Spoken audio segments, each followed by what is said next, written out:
மத்திய பிரதேசத்தின் ஜபல்பூரில் படகு கவிழ்ந்த சம்பவத்தில் தேடப்பட்டு வந்த தமிழ்வேந்தன் என்ற சிறுவனின் உடல் மீட்கப்பட்டிருக்கிறது.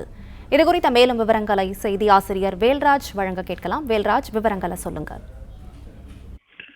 மத்திய பிரதேச மாநிலம் ஜபல்பூரில் உள்ள பர்கி அணையில் நர்மதா ஆற்றின் உள்ள பர்கி அணையில் சுற்றுலா படகு கவிழ்ந்த விபத்தில் 9 பேர் பலியாயினர். இதில் தமிழகத்தைச் சேர்ந்த 5 பேர், ஒரே குடும்பத்தைச் சேர்ந்த 5 பேர் நீரில் மூழ்கி பலியான அந்த சோக சம்பவம் நிகழ்ந்திருந்தது.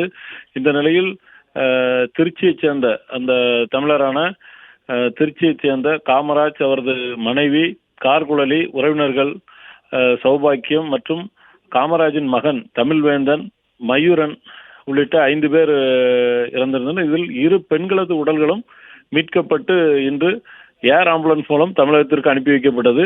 காமராஜ், தமிழ்வேந்தன், மயூரன் ஆகிய 3 பேரது உடல்களை தேடும் பணி நடந்து வந்த நிலையில் தற்போது சிறுவன் 5 வயது சிறுவன் தமிழ்வேந்தன் உடல் மீட்கப்பட்டிருப்பதாக அங்கிருந்து வரக்கூடிய தகவல்கள் தெரிவிக்கப்பட்டிருக்கின்றன. அதே நேரத்தில் இன்னும் காமராஜ் மற்றும் மயூரன் ஆகிய 20 உடல்களையும் மீட்பு குழுவினர் தேடி வருகின்றனர்.